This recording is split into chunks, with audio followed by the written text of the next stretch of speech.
Dabo Sweeney said last week that if Clemson is tired of winning, they can get rid of me. Maybe Dabo was the one who got tired of winning.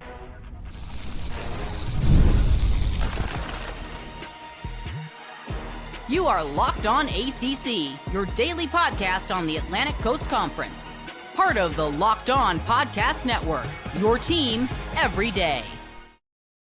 Shout out to the everydayers, and thank you so much for making Locked On ACC your first listen. We're available free wherever you get your podcasts. We're free on YouTube. We're part of the Locked On Podcast Network, your team every day.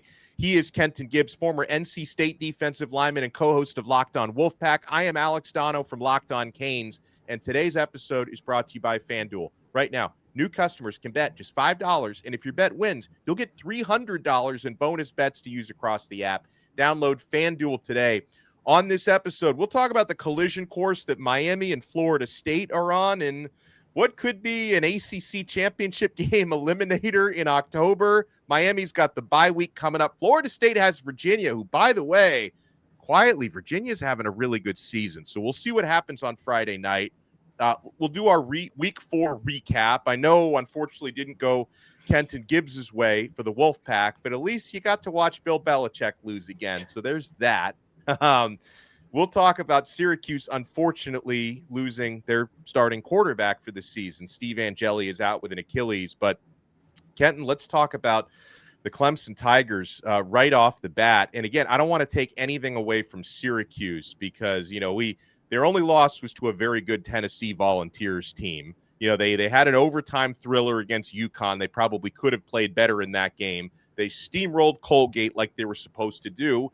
They go into Death Valley, and they take it to the Clemson Tigers, Kenton, in a game when Clemson had no answers for Syracuse's offense, and Clemson's offense continues to look like a hot mess. At what point do we take something away from Clemson? At what point do we start saying, you know what, the teams that beat you are not necessarily world beaters. They're just you beaters. Do you remember that point last year, Donno? I believe it was about game 4 or 5 for Florida State where we start to realize, all righty, this team is just not very good. This has nothing to do with all these other teams being great. This team just ain't very good. And I'm starting to get that feeling from Clemson because all the other games, I could say, hey, Cade Klubnik was playing well. He was playing well enough to get you a win. It just didn't work out in his favor. Hey, you know, they had problems stopping the run, but if they would have gotten in advantageous situations, they would have done the job in terms of that pass rush being what they were supposed to be. We're getting to a point now where the guys that are supposed to be their superstars have been some of the biggest disappointments in all of college football. And I don't think I'm exaggerating there. I don't think I'm exaggerating to say TJ Parker, I believe he finally got his first sack of the season in this game. So congratulations. He's tied for roughing the passers and sacks now on the season going into game 4. Like this is, you can't live like this. You can't live like this. I give Syracuse their credit because you showed up and you beat that team. But remember what I said last week, Donno. You cannot spot every team in America 13 to 17-point leads and just know, oh, we'll be all right because we have so much more talent than you. The problems that we saw against Troy were the running game, and we thought, oh, well, the secondary is going to be fine. They just need to stop the run. In this game, first Steve Angeli threw all over him, then Ricky Collins did. And it's like, right. Well, okay, so you can't stop the pass at a high level. You can't stop the run at a high level. Well, other than that, how was the play, Mrs. Lincoln? How was it? And mind you, here's the worst part of it all, Donald. You ready for the worst part of it all? I'm ready. How many games has Clemson played away from Death Valley to this point? Oh, 1. Georgia Tech. 1. And they are 1-3 with that one win being a comeback victory over the Troy Trojans. This team, you know, I don't like calling team seasons over prematurely or over early. They are 0-2 in conference, right? Yeah. 0-2 in conference. They have no shot at an at-large bid at this point. Yeah, their only hope is to win the ACC outright. You talk about Florida and Miami, Florida State and Miami on a collision course, one of those teams would have to lose twice. And not to mention Georgia Tech. Georgia Tech would have to lose. Actually, they would have to lose 3 times because they have the tiebreaker against Clemson. I was about to say. So all of these teams, you're now sitting here and saying we need more and more help. Last year, they needed help from one team. They needed, hey, Syracuse, do the thing against Miami. Do the thing and we'll be fine. And this year, we're looking at a situation where we are 2 ACC games in for them, and we're already saying, okay, you need at least 3 teams, at least 3, to give you major help along the way. They are in trouble, especially for a team that we were thinking, is this going to be the first ever 16-0 we see? Is this going to be the first ever 16-0, run the table through the regular season, and then get to the playoff, get your bye, and run the 3 in the playoff? We thought that was the point. 84% of production from last year returning, and this is what you put out? Dabo did not lie when he said, if they start paying players, I'll go do something else. We thought that meant he'd get another job. What he meant by I'll go do something else is I will become a coach who loses very often the minute that players start getting paid at a high level. I mean, here's the thing. I know it's not going to stop people from talking about it, but Dabo Swinney's not going to get fired. Like, he's not going to get fired because he built that program into what it is. Also, for what it's worth, I think his buyout is around $60 million. So there's 60 million reasons why Dabo Swinney is not getting fired anytime soon. And I would also say maybe he deserves the benefit of the doubt for 2 national championships and what he built there. But do you think Dabo Swinney is going to become self-aware enough? Now, he thinks about himself a lot. He comes off as a bit of a narcissist when he starts yelling out his resume, instead of taking accountability for the shape that the team is in right now. But do you think this now becomes a wake-up call? Because, I mean, Clemson has money. Like, if he chooses not to spend it in bidding wars in NIL, that is a conscious choice by Dabo Swinney. Like, Clemson has the ability and the financial prowess where they can spend money like upper echelon programs if they wanted to. So it's not an issue of not having the finances. Do you think this is the wake-up call for Dabo, that even though he said, hey, we're not going to be in the paying players business, is he going to have to start doing that more? Is he going to have to start actually bringing in? He did bring in 3 transfers this year, but is he going to start having to use the transfer portal the way that the elite programs are? Does Dabo actually figure that out, or does he keep doing what he's doing? Donno, you're not going to like this, because my take on what's wrong with Clemson is the exact opposite of the national media at large. Everybody's saying they're not spending money on players. They're not spending money. They're not getting the top players. I strongly disagree. Strongly disagree. You had 3 players that were coming in that were top 10. They have a cultural rot that's starting with the head coach. Like you just said, this is a situation where Dabo, when confronted with what he is doing, when confronted with what is the reality of where your team is, he doesn't say, we have got to be better and it starts with me, and leave it there. He doesn't own, hey, I'm a big believer in always, if you're going to do it, work the sandwich method. Sure, you could talk about the reasoning of why things are happening in the middle somewhere, but you should always start it and end it with, it starts with me, it ends with me. You the $100 million man. You the man that made enough money to where you don't have to work another day in your life. Your kids don't have to work. And probably their kids, if they just manage the money right, if they're just good stewards of the money that you've made as a coach. It starts and ends with you. Whenever something happens at a program, if it's inappropriate, they cite the head coach with a lack of institutional control. Why? Because you are the grand poobah. You are the one making the money. He needs to step up and own this, because now there's a culture. Cade Klubnik at his post-game presser, every time we got some momentum going, they had players faking injuries. I don't give a damn. I don't care. You are Clemson, and you're talking about a team that went to overtime with UConn. And you're going to sit up here and tell me, oh, they're faking injuries. That's what they're supposed to do against you. That's what they're supposed to do. But guess what? The head coach is always, if they're tired of winning, they can get rid of me. If they're tired of winning, instead of saying, Well, it does look like we have some problems we got to fix. Now, your star quarterback, your Heisman front-runner guy that was coming into the season, your first-round quarterback that everybody thought was the next one coming into the season is making excuses. So guess what happens now? He makes the excuse. And then when you ask the star receiver, why aren't you doing what you're supposed to do? He makes an excuse. And then you ask the star DN, why you aren't doing what you're supposed to do? And now excuses abound because it starts at the top and it trickles its way on down throughout your program. Tyler from Spartanburg was the first one to see it. And I know Dabo and his team don't even take live calls no more because of Tyler from Spartanburg. But Tyler was right. Tyler you was have right. an expectation, you have a standard, and you're not living up to the standard. But Dabo don't want to own it, so Kay don't want to own it, so nobody wants to own it. Instead of everybody saying, it starts with me. Now, Syracuse was actually fined $25,000 for faking injuries, but that wasn't the highest price they paid for that win. It also came at the expense of their starting quarterback. We'll talk about the Angeli Ricky Collins situation. Also, so many other big results this past weekend, including Miami winning a rivalry game against Florida, rising up to number 2. Florida State, again, taking care of business against bad opponents, but I won't take the Alabama win away from Florida State. North Carolina, not so good there for Bill Belichick. We're only getting started. You want to keep it locked right here on this brand new episode of Locked On ACC.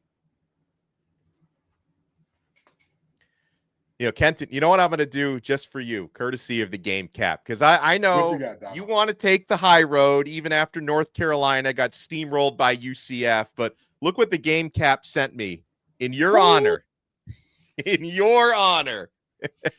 The UCF Golden Knights with a 34-9 victory against Bill Belichick's North Carolina Tar Heels in Orlando. And guys, quick question for all of you college football fans out there. If you could go back in time and sit front row at your school's biggest rivalry game, what hat would you be wearing? Yes, I said that. For me, it's got to be the game.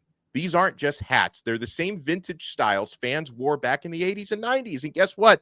They still go for the same prices they did back then. When you use code LOCKEDON, you'll get your vintage hat for just $16.99. Head to thegamecaps.com. Grab your team's classic bar or retro circle design and use code LOCKEDON for an exclusive discount. Because legends wear the game.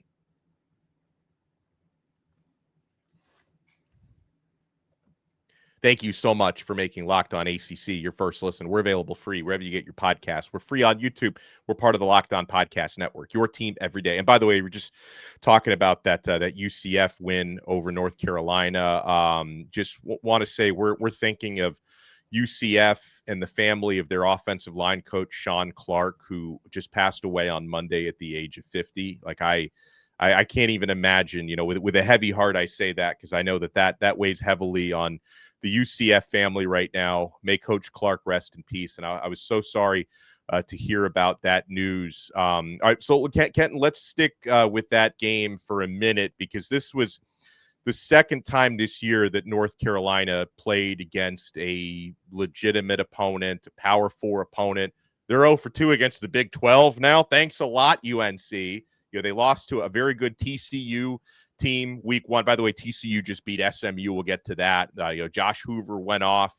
North Carolina played against a couple of easy opponents to get 2 wins, and then they go up against UCF. And Kenton, quite frankly, again, it wasn't competitive. They get blown out 34-9 in that game. I think this goes to show you Bill Belichick and company are a long way away. So, Donno, I want to hit you with a very interesting fact about this UNC team and what they got going on right now. Against fellow Power 4 opponents, they are 0-2 with a current total score of 82-23. Oh, doesn't sound good. 82-23. These teams are averaging 14 points per game. I'm sorry, 41 points per game. 41 points per game to, North Carolina's 11.5. Yikes. Yowzers. This is Stinksville to the highest level.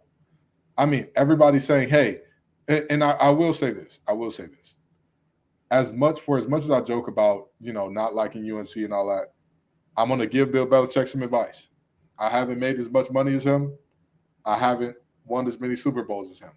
I'm 30. I don't talk to women as young. Never mind.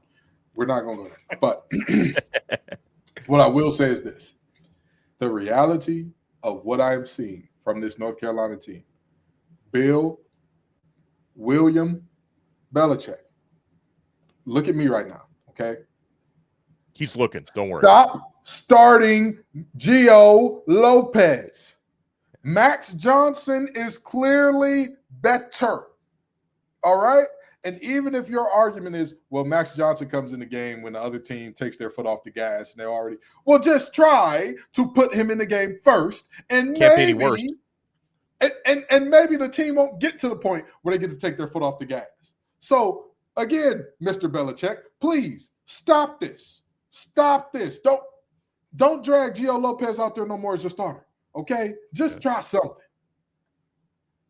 All right. So meanwhile, I was at Hard Rock Stadium in Miami on Saturday night. The Miami Hurricanes, as a result, they improved to number 2 in the AP poll. They're only behind Ohio State now. Kenton just completely outmuscled the Florida Gators. And now, Billy Napier's hot seat is now boiling hot thanks to what Miami did. 26-7 was the final score. I guess the headline was on the negative sense. It was the worst game that Carson Beck has had at Miami. He was off. Florida's passing defense has been very good. Beck threw an interception, was not really in time with his receivers. But when Miami needed to take over the game up front, they started to steamroll Florida's defensive line. Miami had a 100-yard rusher for the second straight week in Mark Fletcher. Marty Brown, actually, I thought was the best player on Miami's offense, their second-string running back, who led the team in receiving with 53 yards, scored 2 rushing touchdowns, had 80-some yards rushing, would have had over 100, except, I don't know, and I can't complain too much about this because it didn't cost Miami the game. But did you see the play when Marty Brown clearly was moving forward, got out of the pile, scored like a 50-yard touchdown, but the SEC official had whistled it dead for forward progress when forward progress never stopped. It was and that was a momentum changer because Miami would have been up 20-0 after that. Then it was still 13-0. Florida scored to make it 13-7. Things felt a little dicey there for a while, but Marty Brown played great. And this is, to me, obviously Miami has some things to think about and polish during their bye week, just in terms of getting the passing game back in sync. But in Carson Beck's worst game as a Hurricane, everything else picked him up. And Reuben Bain is the highest graded player in the entire country per Pro Football Focus. He's averaging a 95 grade out of 100. He had a 44% pass rush win rate, 10 pressures in the game, had a sack and a tackle for loss. With Reuben Bain and Akeem Mesidor on your defensive line, you get a feeling Miami's going to be in every game they play this year. I will tell you what a beautiful surprise it is when your stars show up in star. Those folks in South Carolina cannot relate right now. Reuben Bain has been a walking hurricane. And I'm not just saying that because he played for Miami. He has left a path of offensive destruction. Did you know that I believe this is the third, I'm sorry. You all have played 2 FBS teams, correct? Three. I'm sorry. This is the third team in a row. This is the third FBS tackle in a row that he has given a pass rush grade or a pass blocking grade of under 20. If you are going to see Reuben Hurricane Bain, you are going to be half of what they consider average. That is how good he is. This kid is a freak. He is phenomenal. He is doing his big one. And I'll tell you what, that the blowing that play dead, I think it was just a very confusing call. But I'm going to say this. From now on, in interconference games, get an officiating crew from another conference. Don't get an officiating crew from either one of your team's conferences. How many times do we have to see this ref show play out to where, everything seems to be going good, and then all of a sudden a very strange call goes in the direction of the team whose referees or whose conference the referees are from? But Miami manhandled this team. You talk about everything that Miami has been and has done this year. I will tell you, the biggest thing that has surprised me about this Miami team, they have a bunch of diaper dandies and first-year guys that are showing up and showing out. Malachi Tony's out there bullying DBs in terms of blocking. You got Mar, who's been a heck of a running back so far this season, and him and Fletcher have been a 1-2 punch from absolute hell on most of these defenses. This is a situation where Miami is not only having their stars show up, but the other guys are coming through as well. And it all starts because on both sides of the line of scrimmage, it's not like they're decent. No. They are setting the tone, period. Against Notre Dame, one of the best backs in the nation. Oh, Jeremiah Love, he's the guy. He's going to be a first round. He's going to be all these things. They set the tone. Yeah. Against USF, the Byron Brown train is hot. He's coming down the pipeline. He's a physical runner. They're a physical offense. They set the tone. Against Florida, well, they're missing their star defensive tackle, but Lagway's good if you let him get time. And, they can stop the run a little bit. They set the tone. So those big fellas, the beef of that Miami team, they're setting the tone, which is what we expect them to do this season. But this even exceeds my expectations because I expected Reuben Bain to be good. This young man, I'm telling you, they're about to start doing edits of him with very unsavory characters to try to say he doesn't belong on the field. He doesn't belong here. He was at those parties. He was on those lists. He don't need to be here. So if you look at the AP top 25 now, Miami moves up from number 4 to number 2. They jump Penn State. Penn State is playing a bunch of cadavers, Kenton. Like they haven't played anybody yet. They do play Oregon this coming week. So that's a huge game. And if Penn State beats Oregon, they'll probably move back into the top 2. We'll see how that goes. Miami also jumped LSU. I guess probably part of the logic there is Miami looked better against Florida than LSU did, the common opponent thing. So Florida State drops a spot to number 8, which I guess there's nothing they could have done, right? Because they did what they had to do. They completely rolled Kent State 66-10. They scored 8 rushing touchdowns in that game. No matter who you're playing against, that is absurd.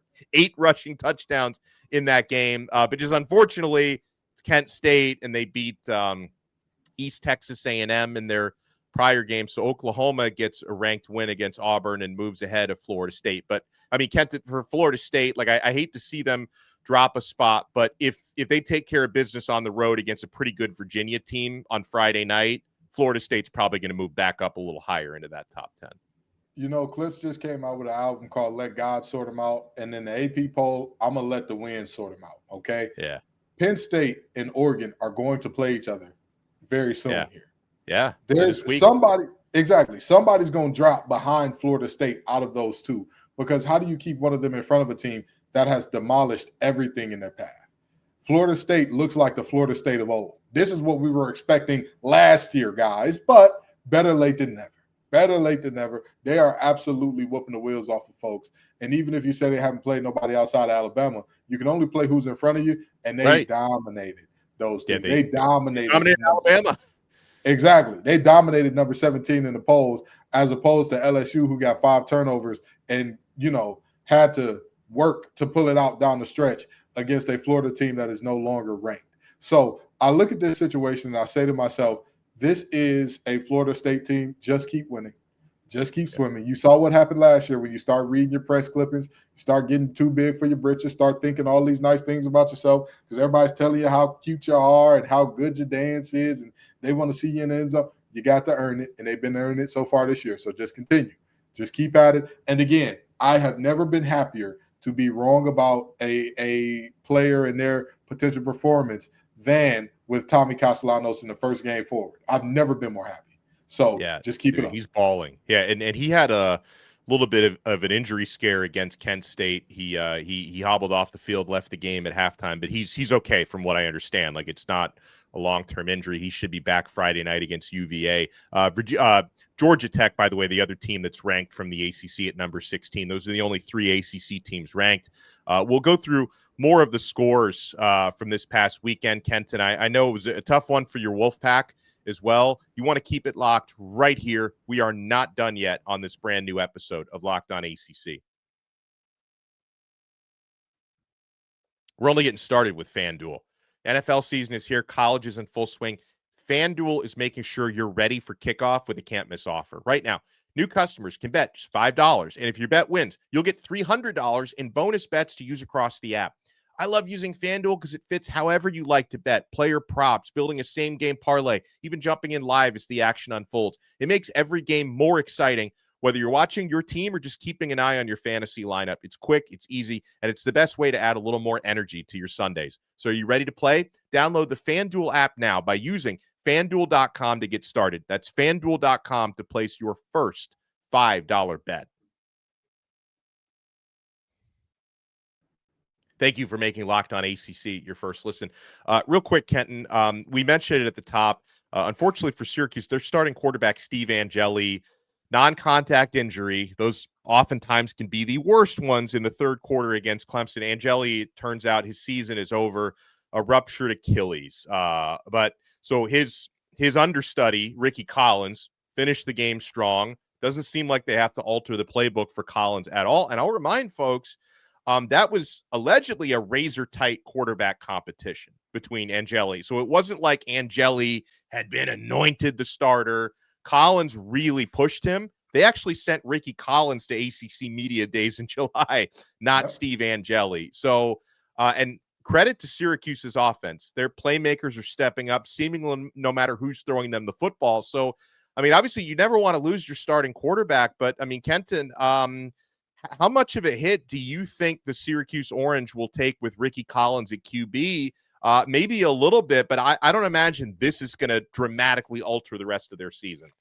I agree with you that this is not going to dramatically alter the rest of their season, but even more importantly than that, this is because there was a true quarterback battle. This is a guy who had plenty of reps with the ones.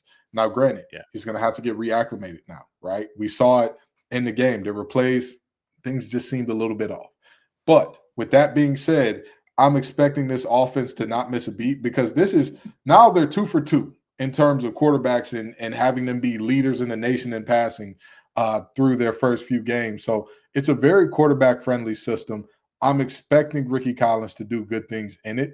And I would say Syracuse's season is far from over. I'm not going to look at this team. Again, based on expectations coming into the season, everybody said if you could just get 6 wins, you'll be all right. If you could just touch on 6. Well, how close are they to 6 at this moment, right? You're already halfway there. Halfway there. And you have multiple unranked teams in front of you. You've got a North Carolina team that has not beaten a single, that has not even, and I mean this now, they have not scored double-digit points on any first-team defense of any FBS team. They scored 7 against TCU, and it wasn't until TCU had clearly put their backups in that they scored 14 points. Against USF, they put up 9 points the entire game. So you've got that on your schedule. You've got a Boston College team who very well could have stopped Stanford from finishing the season defeated. With all due respect to Stanford, that's not a world-beaten team. And even they beat Boston College. And Thomas Castellanos looks like he was right at this point. You know, it looks like, you know, the kids say, who going to win the breakup? Hey, brother, I'm just saying. One of you got big, you got a couple kids, and the other one is going on to make millions. I'm just saying that's what's going on in that breakup. But in all seriousness, they've got multiple games ahead of them that are very winnable, very, very winnable football games. So if I'm Syracuse, I've got to feel good about where I'm positioned right now. And again, this team is going to rally behind Ricky Collins because this wasn't a situation where it's like this is some scrub or some Nepo baby that nobody wants. No. This is a guy that everybody felt like, hey, either guy, if they're the starter, we're okay either way. And so I think they'll be all right. All right. Meanwhile, Duke improved to 2-2. They got their first conference win, beating NC State and Durham 45-33. Kenton, the story for me on this one, I still believe NC State has the potential to be a better or at least as good of a football team as Duke, but you can't lose the turnover margin -4. Like I thought that was the big story in this one for NC State. Like they lost this game the way Duke has lost previous games this year by getting hammered in the turnover margin. Donno, imagine if I told you an offense was going to have two 90-plus yard drives and they were going to score 33 points in a football game. You would say that's normally a recipe for success, correct? I'd say so, yeah. Okay, well, sometimes you get what you get. And in this game, the turnovers, the sloppiness, the poor execution, NC State lost a lot of little battles that you cannot lose. For example, true freshman returner Teddy Hoffman once muffed a punt inside the 5-yard line, and the second time he fair catches a punt on the 5-yard line. That tells me about executional errors in terms of after the first situation where he muffed a punt. If I am the special teams coach, I'm going up to that young man, grabbing him by the collar and saying, hey, buddy, come here. Put your heels on the 10-yard line. And if that ball is higher than your shoulders at the 10-yard line, you get out of the way. Yeah. You don't field it, you don't touch it, because what do you have to gain if the gunners are closing in and you field it at the 5? Devin Hester can do that. You ain't him. You ain't him. Shout out to the Miami legend. He can do that. Nobody else. All the rest of y'all, let that ball go. So, it was a lot of little errors like that, mishandling on a power read option, all that. But credit to Duke. Credit to Darian Mensah. They took advantage of NC State's mistakes and put up 45 points. And at the end of the day, a lot of Wolfpack Nation is scrambling and saying, oh, this team is terrible and all that. If you paid attention all offseason, anybody who follows NC State closely told you this defense was going to be problematic. Yeah, I told me that every day all summer. I said all year, hey, they just need to be opportunistic. What does opportunistic mean, Donno? Force a couple turnovers here and there. Yeah. This is Duke's first game of the season, including against Elon University. Quick question, Donno. Do you know where Elon is? Just give me a state.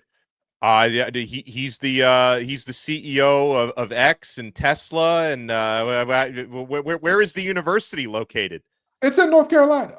It's a private school. I had no idea. I was today years old when I learned that. Exactly. You don't even know where the school is, and yet they were able to force a Duke turnover. NC State was not. That is the problem. Right now, NC State's defensive linemen have more interceptions than their defensive backs. That is the problem. They keep running into the problem of you have to get off the field, and they are bad on third down, bad at forcing turnovers. Credit to Duke. They did a hell of a job. Darian Mensah, hell of a job. That running game was shut down until Duke needed a play at the end of the game. Then, boom, 70-yarder. So, credit to Duke. We're going to have a lot more to break down this week, including 2-2 now SMU.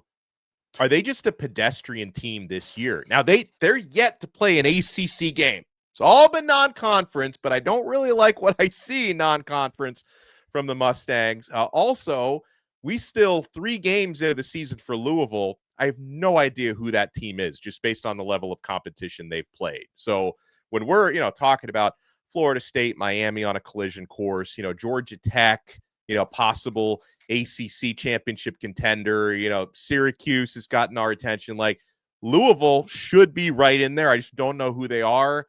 SMU, I think we're starting to learn who they are. So we have a lot more to break down this week. Make sure you follow Kenton at TGIF_Kenton on X. Check him out on Locked On Wolfpack. He and Grayson had really good episode, kind of breaking down what went wrong against Duke over the weekend. I host Locked On Canes. Been having a little fun at Billy Napier's expense for the past couple of days. I have no that. We'll talk to everyone next time on another episode of Locked On ACC. We are part of the awesome Locked On Podcast Network. Your team every day.